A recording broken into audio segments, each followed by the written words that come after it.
Amis cinéphiles, bonjour. Alors aujourd'hui, je voudrais te donner un petit exercice à faire pour travailler ton écriture manuscrite. C'est quelque chose que j'ai tiré de l'atelier de la semaine. T'as le lien dans la description si ça t'intéresse d'aller plus loin après. Mais bon, voilà. C'est un exercice que tu peux faire pour améliorer ton écriture manuscrite et qu'on fait aussi en calligraphie chinoise.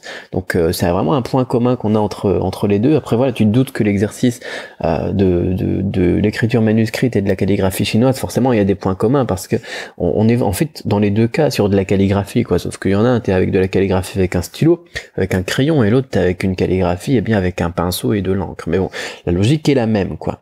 Donc ce que je te propose aujourd'hui, c'est pas de faire ce que pas mal de gens font, c'est-à-dire qu'ils prennent des textes de cours, ils prennent les textes dans leurs livres, tu vois, ils prennent les textes sur l'ordi, ou bien même ils prennent des textes qu'ils aiment bien, et ensuite ils les mettent par exemple sur Word avec une police d'écriture chinoise, comme la police Kaiti, et du coup, le souci qu'on a, c'est qu'ils vont écrire un petit peu comme dans les livres au final. Et nous, ce qu'on cherche, c'est d'avoir une écriture plus esthétique, une écriture comme l'écriture manuscrite des Chinoises. Et donc ça, c'est une mauvaise solution. Et une bonne idée de travailler, une bonne idée pour travailler, eh bien, son écriture manuscrite, c'est de faire comme on fait en calligraphie chinoise. C'est que tu vas prendre le travail d'un maître. Tu vas prendre le travail d'un maître de calligraphie qui a une police que tu aimes bien, par exemple une variante de Kaiti, une variante de ce qu'on appelle Cao Shu par exemple, une variante donc de Kai Shu ici, une variante de Cao Shu, c'est-à-dire l'écriture herbe qui est beaucoup plus liée. Ça dépend en fait, tu vas choisir ce que tu aimes, encore une fois, au niveau du texte, mais aussi ce que tu aimes au niveau... Oh, il est moche mon cœur, on dirait un B. Ce que tu aimes au niveau de l'écriture manuscrite. Et donc tu peux faire par exemple une petite recherche sur Baidu Images ou n'importe quoi, et puis de rechercher par exemple des termes comme une lettre, tu vois, ils font en Chine, comme par exemple tout simplement écriture manuscrite jolie par exemple, ou n'importe quoi, et jolie puisque c'est une écriture manuscrite, et là tu vas regarder, donc je vais donner les termes à utiliser, et là tu vas regarder ce que tu aimes bien, tout simplement. Ce que je te propose ensuite, c'est imprimer, et ensuite recopier. Recopier tout simplement le style, recopier l'écriture. Donc commence pas par un truc trop lié, parce que forcément tu vas avoir du mal à comprendre par où ça part, d'où ça commence, etc. Après t'as les infos dans l'atelier de la semaine pour comprendre un petit peu ça.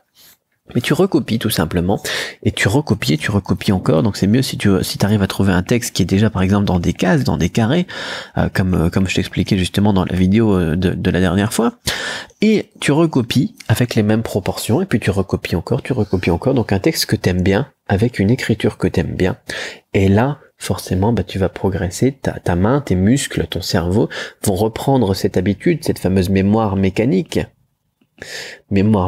si tu le fais suffisamment de fois, après, ça se fait tout seul, quoi, tout simplement, comme le piano, comme quand tu tapes à l'ordinateur sans regarder les touches, comme quand tu tapes ton code de carte bleue sans regarder le clavier, etc.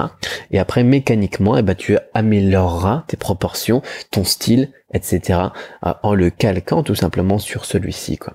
Et donc voilà, c'est ce que je te recommande de faire. Donc bon, là, je vais regarder Baidu en même temps que je te parle. Donc on va regarder, tu peux mettre par exemple s'exercer à l'écriture manuscrite. On va regarder si on va mettre par exemple une lettre. Ils font Chine. Ouais, t'en as pas mal ça. Tiens, tu peux regarder, j'en vois justement avec des cases comme ça. Donc tu peux faire une recherche. Alors là, je suis sur Google justement, mais tu peux le faire sur Baidu. Et tu regardes par exemple, ils font Chine. Excuse-moi. Ils font Chine. Donc, Y-I-F-E-N-G-S-X-I-N. Si tu as envie de rechercher avec le pinyin, tu tapes ça, tu tapes les 3 mots d'un coup en pinyin sur ton clavier chinois, et il va te donner donc directement les caractères si tu connais pas. Sinon, je te le mets dans la description de cette vidéo aussi, tu fais copier-coller. Et là, du coup, tu vas voir des résultats. J'en vois 2. Avec ce genre de choses, j'en vois 3, j'en vois 4, donc tu peux regarder après l'écriture qui te plaît, l'écriture que tu aimes le plus, j'en vois un paquet, et puis tout simplement recopier, ou bien alors sinon après tu peux aussi rechercher le titre d'un texte que tu aimes bien, et après tu rajoutes par exemple écriture manuscrite, quoi, Shou Xie, je suis un peu trop à droite ici, Shou Xie, S-H-O-U-X-I-E en pinyin, tu tapes tout ça directement et puis tu obtiens ce résultat en caractères si tu sais pas encore écrire les caractères chinois.